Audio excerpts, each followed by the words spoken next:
how efficient they are in terms of their operating costs and so on. So if I can summarize, it sounds like you're emphasizing three characteristics of a creative organizational culture. One is that it's open sharing, two, that it's non-judgmental, and three, that everybody is able to claim ownership of the ideas and the products. Is that a fair summary? Very true. On the money. Yeah. Is there anything else that goes with a creative culture that you can think of? Well, it's learning from mistakes, So, I mean, obviously, when you create that culture, and not all ideas are going to be successful, right? I mean, so when you start, saying, okay, let's move with this, and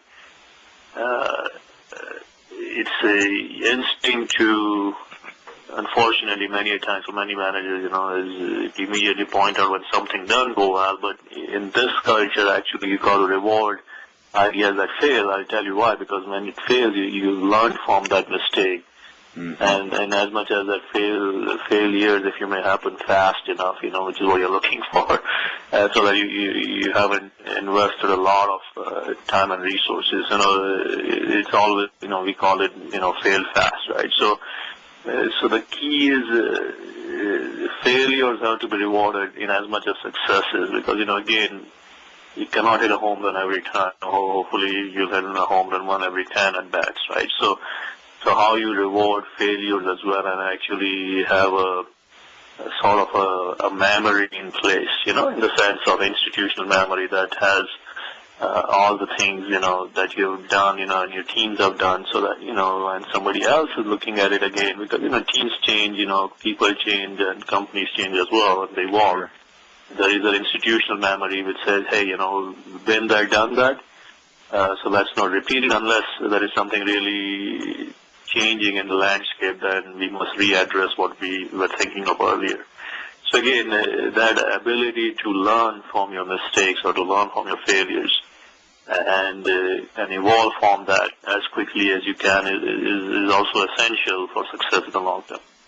Sometimes when firms try and enhance creativity, they take very deliberate types of steps. For example, they'll engage in a training issue that might involve visualization or trying to go through exercises to think out of the box to get the creative juices flowing.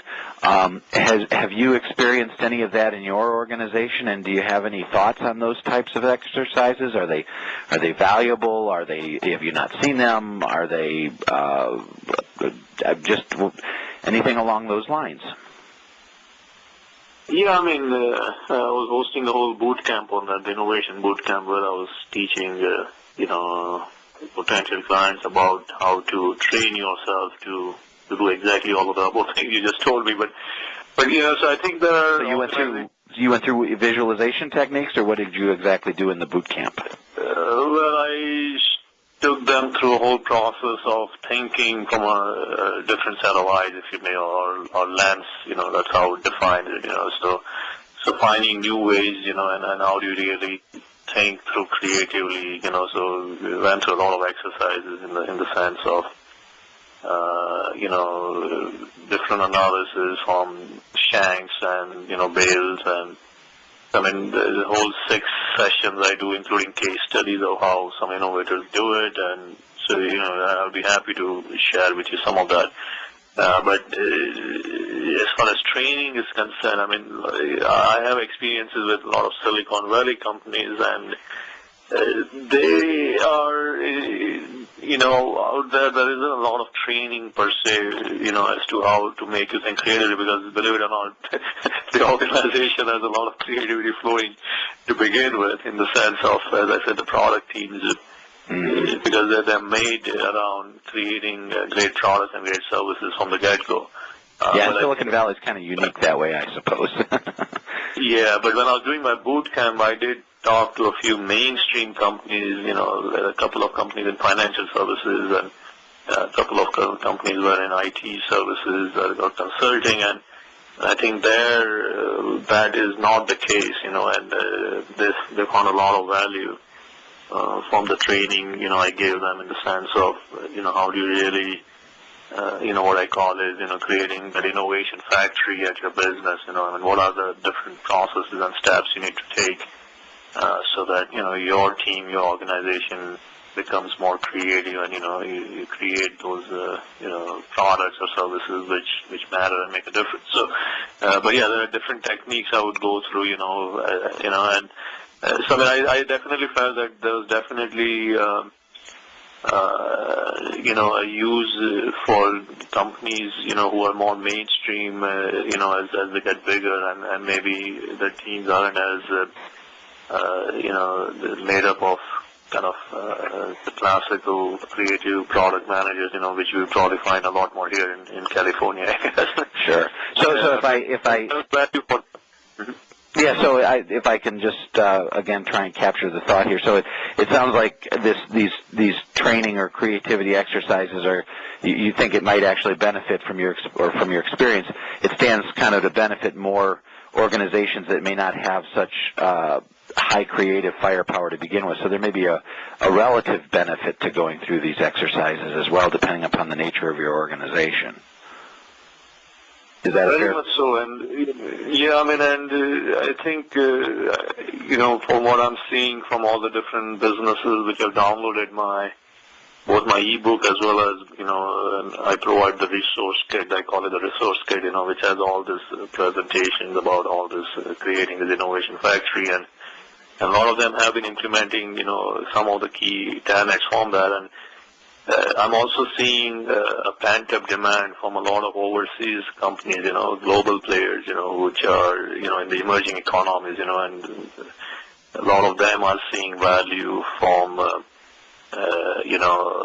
the processes that they can create at their business, to be more innovative and to create, new innovations. I'm seeing that demand as well, as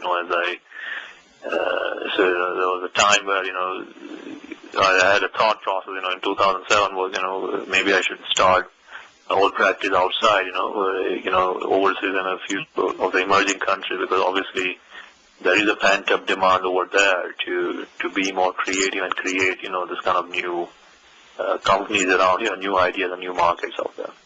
Without asking you to divulge your trade secrets, are there any? You say this innovation factory kind of process idea that you go through. Can you offer any examples of the types of things that you do with clients that you take them through to try and help them to get to think more creatively? What types of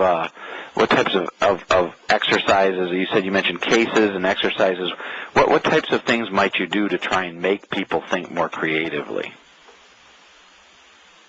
Well, it's interesting that a lot of them they haven't been trained per se, or they don't think through as I think the key is that they don't think from somebody else's lens. So one thing I always make them do is start thinking not just from what you want to do, but what is it that you want to do it for, or who is going to be the recipient. Who's the user. And once you start thinking from that user's vantage point, a lot of creativity starts, because now you are putting your head, or putting your, what you may call it, is lens in that user's hat, So if I'm planning to make a product for a VP of sales or, his team, what is it that person does, on an ongoing basis, 24/7, what is his role for that business, and how does he go about doing it? And the key is, if I want to make a product for him or his team, then obviously you got to put that time, if you are going to be a creative person, to really understand that person very well, and then what is it that you're going to do to make their life, their lives easier, and make it better, and then of course cheaper as well, right? So that process, is it's easier to say people know it, but a lot of times they don't know it. They start creating something without, taking that into consideration many a times, and I think, to instill that, thought in the sense of how do you, the word I want to use is, it's almost like you have to do it, right? So you got to put your, feet in that person's feet, and really understand how well,